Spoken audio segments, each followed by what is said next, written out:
दोस्तों स्वागत है आपका मेरे YouTube चैनल इंग्लिश बाबू पर। और आज मैं फिर हाजिर हूँ आपके साथ एक नई स्टोरी लेकर। और दोस्तों आज जो स्टोरी मैं आपके लिए लेकर आया हूँ बहुत ही प्यारी, बहुत ही मनोरंजन से भरपूर कहानी है, सुनकर आपको बहुत मज़ा आएगा। उसके अलावा आज की इस स्टोरी में आपको कुछ नए इंग्लिश के वर्ड मीनिंग सीखने को मिलेंगे, उनकी करेक्ट प्रोनाउंसिएशन के बारे में पता चलेगा और हमेशा की तरह जो इसका ग्रामर का स्ट्रक्चर है उसे डिटेल में कवर करेंगे, तो एक एक स्ट्रक्चर को आप आसानी से सीख पाएंगे। तो चलिए दोस्तों आज की इस कहानी को हम शुरू करते हैं और सबसे पहले कहानी का टाइटल देखते हैं। कहानी का टाइटल है चंदूज रिडल। दोस्तों यहाँ चंदू के बाद एपिस्ट्रॉफी एस है, जिसका मतलब होता है का की के। जब हम किसी नाम या व्यक्ति के साथ कुछ जोड़ना चाहते हैं तो एपिस्ट्रॉफी एस का यूज़ किया जाता है। और रिडल का मतलब होता है पहेली।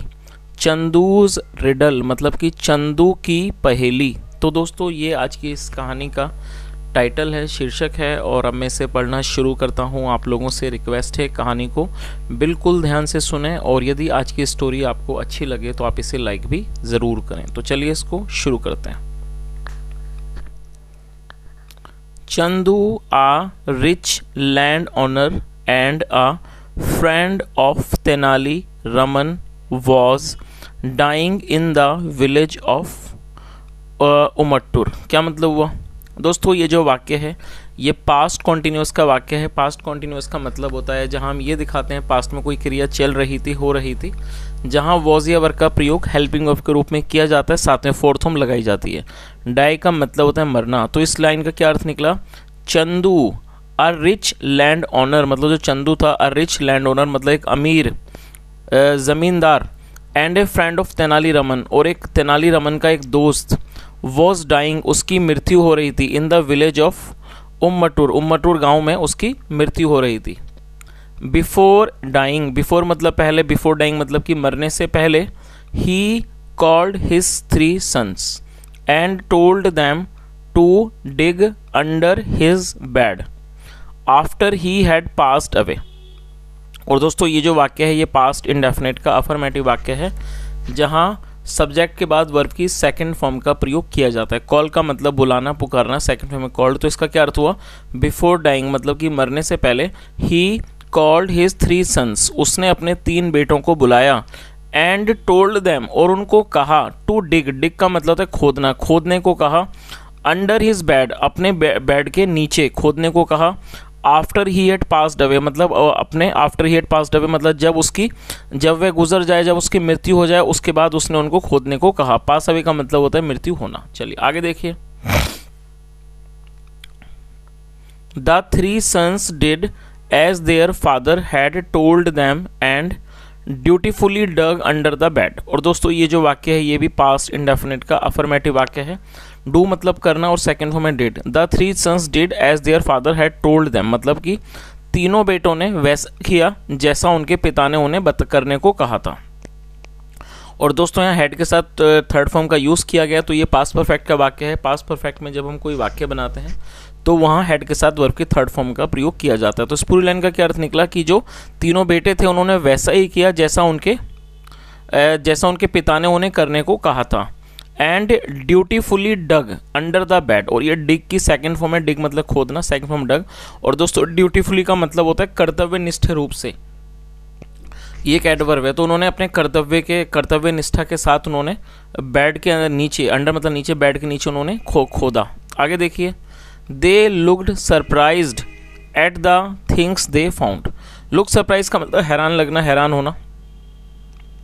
They looked surprised at the things they found मतलब जो चीज़ें उन्हें मिली उस पर वो हैरान रह गए, हैरान हो गए। सरप्राइज मतलब हैरान होना, दे, और ये फाइंड की सेकंड फॉर्म है। तो इस पूरी लाइन का क्या अर्थ निकला? They looked surprised at the things they found मतलब जो चीज़ें उन्हें मिली उस पर वो हैरान हो गए।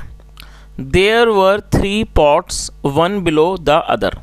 और दोस्तों ये जो वाक्य है ये सिंपल पास्ट का वाक्य है, जहाँ पर वॉज या वर्ब का प्रयोग हेल्पिंग वर्ब के रूप में किया जाता है। साथ में नाउन या एडजेक्टिव को लेकर वाक्य बनाते हैं बिना किसी भी वर्ब का प्रयोग करे। और इस तरह के जो वाक्य हैं उन्हें नो एक्शन सेंटेंस भी कहा जाता है। तो क्या अर्थ हुआ, देयर वर 3 पॉट्स। पॉट का मतलब होता है कोई हांडी वगैरह, मतलब वहाँ पे 3 हांडियाँ थीं, वन बिलो द अदर मतलब एक एक, वन बिलो द अदर मतलब एक के नीचे एक, इस तरह से 3 हांडियाँ थीं। The first content mud, contain का मतलब होता है होना, सेकंड फॉर्म में कंटेंट, और मड का मतलब कीचड़। द फर्स्ट कंटेंट मड मतलब पहली में कीचड़ थी। The second was full of dry cow dung, cow dung का मतलब गाय का गोबर, और जो दूसरी थी was full of dry cow dung, वो मतलब कि सूखे गाय के गोबर से भरी हुई थी। एंड द थर्ड, और जो तीसरी थी, हैड स्ट्रो, उसके अंदर स्ट्रो था। स्ट्रो का मतलब था घास फूस, उसमें घास फूस थी। इन इट, उसके अंदर। अंडर द 3 पॉट्स, अंडर मतलब नीचे, अंडर द 3 पॉट्स मतलब 3 हंडियों के नीचे वॉज अ, और दोस्तों यहाँ पर आप इस चित्र को देख सकते हैं कि जैसा हमने कहानी के अंदर देखा जी कि जो व्यक्ति के बारे में बात हो रही है चंदू, वो यहाँ पर बैठा है और जो अपने तीनों बेटों को कुछ बता रहा है। चलिए आगे देखिए। Under the 3 pots was a bag of 10 gold coins, मतलब कि जो 3 हंडियाँ थीं उसके नीचे एक बैग था, एक छोटा सा, ऑफ 10 गोल्ड कोइंस, 10 सोने के सिक्कों का, कॉल्ड वराहस, जिन्हें वराहस कहा जाता है। कॉल का मतलब बुलाना, पुकारना, और वराहस का मतलब हो गया सोने के सिक्के। आगे देखिए। The 3 boys looked at it, और ये जो तीनों लड़के थे, लुक्ड एट इट, उन्होंने उसे देखा। And wondered what all this was about, और दोस्तों वंडर का मतलब होता है किस चीज़ पर आश्चर्य करना। तो और आगे इसका क्या मतलब हुआ, and wondered what all this was about, और वो उन्होंने इस चीज़ पर आश्चर्य किया, उन्हें अच्छा आश्चर्य हुआ कि ये सब चीज़ें क्या हैं। What all this was about, ये किस बारे में है। दे थॉट, और ये दे ये थिंक की सेकंड फॉर्म में, दे मतलब वे या वे लोग। दे थॉट, उन्होंने सोचा। एंड थॉट मतलब, दे थॉट एंड थॉट मतलब उन्होंने बहुत सोचा। But could find no solution, लेकिन उन्हें कोई भी समाधान नहीं मिल पाया। आगे देखिए। Let us ask Raman uncle, चलो आओ हम रमन अंकल से पूछते हैं। One of the brothers suggested, suggest का मतलब सुझाव देना, सेकंड फॉर्म में सजेस्टेड। तो उनमें से एक भाई ने सुझाव दिया कि चलो हम रमन अंकल से पूछते हैं। ही इज़ वाइज, और दोस्तों वाइज का मतलब होता है बुद्धिमान या समझदार, जो कि एक एडजेक्टिव है। ही इज़ वाइज, वह बुद्धिमान है। आई एम श्योर, मैं निश्चिंत हूँ। He will guide us correctly, और दोस्तों गाइड का मतलब होता है मार्गदर्शन करना।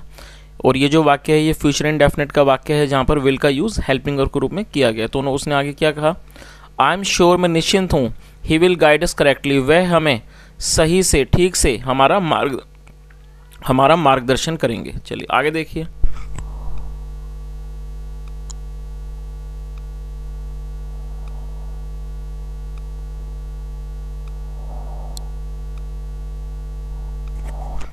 दैट्स राइट, ये ठीक है। लेट्स गो टू हिम, चलो आओ उनके पास चलें। इमीडिएटली, तुरंत। तो उसने क्या कहा, दैट्स राइट मतलब ठीक है, let's go to him immediately, चलो हम तुरंत उनके पास चलें। द अदर्स अग्रीड, जो दूसरे थे वो सहमत हो गए। अग्री मतलब सहमत होना। आगे देखिए।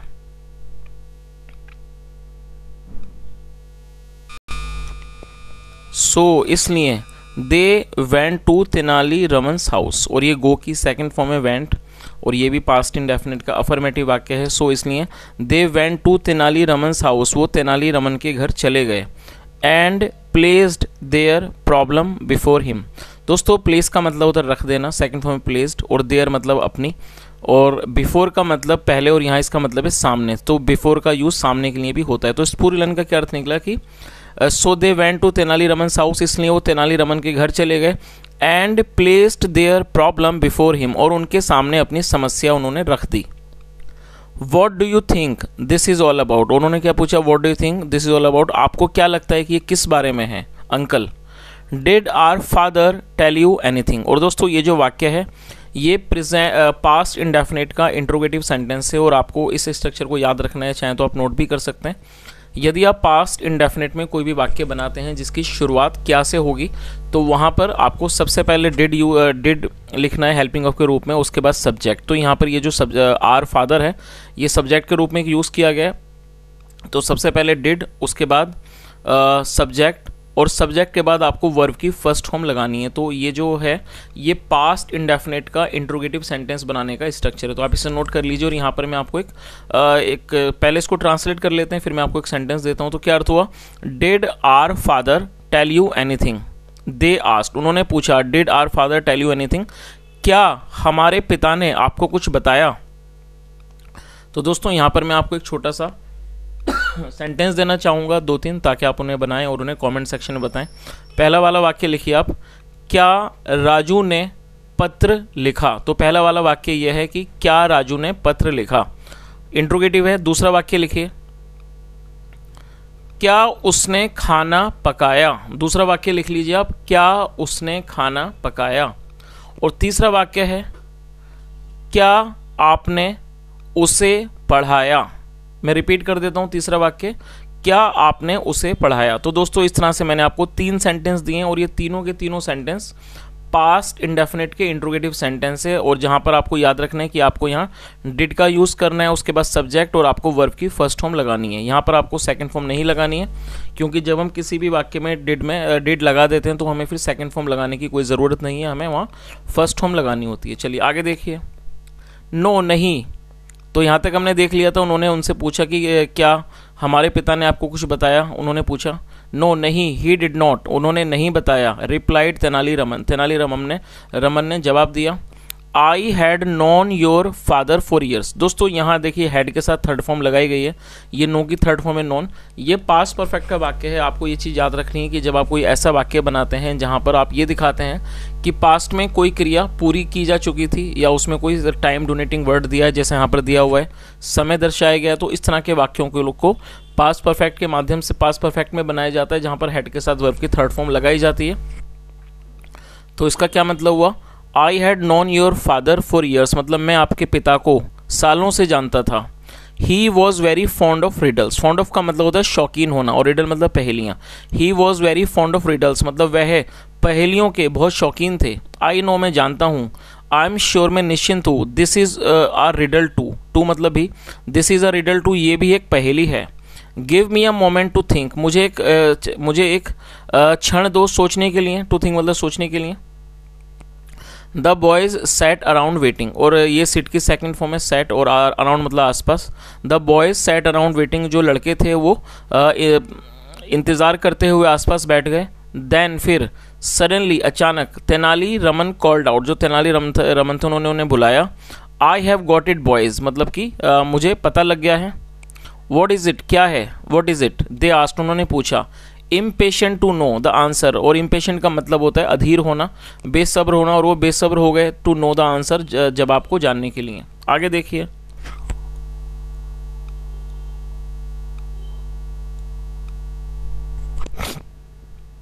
लुक, देखो। The pots are arranged one below another, और तो उन्होंने क्या कहा कि देखो जो पोट्स हैं, हंडियां हैं, आर अरेंज्ड, उन्हें रखा गया है वन बिलो अनदर, एक के नीचे एक। And there are 3 of them, और ये जो हैं वो 3 हैं, आर 3 ऑफ देम। सो इसलिए they stand for the 3 of you, इसलिए ये स्टैंड है मतलब इनका मतलब है कि ये आपके लिए हैं, आप तीनों के लिए हैं। दे stand for 3 of you. The top most one being the eldest, top most मतलब सबसे ऊपर वाली, वन बींग द एल्डेस्ट वो क्या है? वन बींग द एल्डेस्ट वो सबसे बड़े के लिए है। He gets the pot with mud मतलब उसे ये पॉट मिलती है विद मड, कीचड़ वाली।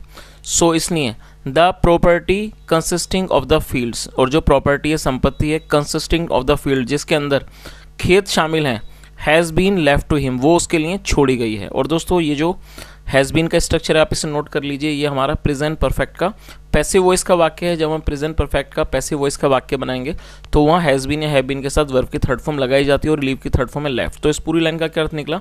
उन्होंने क्या कहा कि जो पॉट है कीचड़ वाली, इसका मतलब क्या है? The property consisting of the field, जो प्रॉपर्टी है मतलब जो संपत्ति है जिसके अंदर खेत हैं, has been left to him वो उसके लिए छोड़ी गई है। The second with cow dung, और जो सेकेंड वाली है काउ डंग मतलब जिसके अंदर गाय का गोबर है, रेफर्स वो इशारा करती है टू द कैटल मतलब मवेशियों की तरफ। योर फादर लेफ्ट जो आपके पिता ने छोड़ी, टू द सेकेंड सन दूसरे बेटे के लिए। एंड द थर्ड कंटेंस स्ट्रो, और जो तीसरी है उसमें क्या है? उसमें स्ट्रो है मतलब घास फूस है। नाउ अब स्ट्रो इज गोल्डन इन कलर, जो स्ट्रो है जो घास है is a golden in colour, वो कलर में,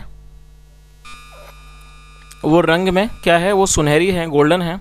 सो इट मीन्स, इसलिए इसका मतलब है दैट कि ही लेफ्ट हिज गोल्ड, तो उन्होंने अपना सोना छोड़ा, टू द यंगेस्ट बॉय, सबसे छोटे लड़के के लिए उन्होंने अपना सोना छोड़ा। आगे देखिए,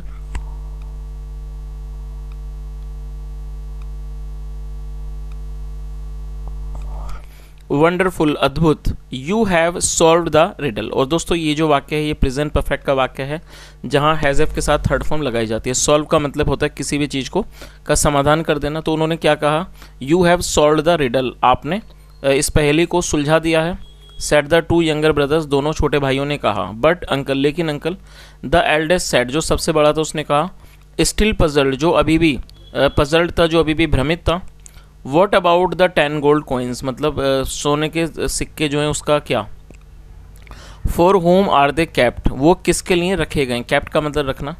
ओह दैट्स माई फी, वो मेरी फीस है। माई बॉयज़, मेरे लड़कों। Your father never took anything for free, और दोस्तों ये टेक की सेकंड फॉर्म में टुक, और ये भी पास्ट का ही अफर्मेटिव वाक्य है।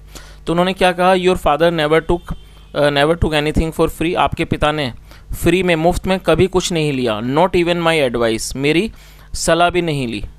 The boys burst out laughing, जो लड़के थे वो ज़ोर ज़ोर से हंसने लगे। And gave the coins to Tenali Raman, और उन्होंने वो जो कॉइन्स थे, सिक्के थे, वो तेनाली रमन को दे दिए। Before they left for their home, मतलब अपने घर जाने से पहले उन्होंने वो सिक्के तेनाली रमन को दे दिए। और दोस्तों आप में से कई लोग चित्र देखना भी पसंद करते हैं, तो आप लोगों के लिए चित्र है। आज मैंने तीनों ही चित्र दिखा दिए हैं जो इसके अंदर थे। और ये देखिए यहाँ पर ये जो तेनालीराम है वो उन लड़कों को उस पहेली के बारे में समझा रहे हैं। तो दोस्तों इस तरह से कहानी ख़त्म होती है। If you really enjoyed this session and if you really want to appreciate my hard work, it's my request that kindly like this video, and if you have not subscribed yet, please subscribe my channel, because I need lot of subscriber, because your subscription plus when you like the video, it motivates me, and motivation is very important to keep bringing such content. Thank you so much for listening. Have a nice day and bye.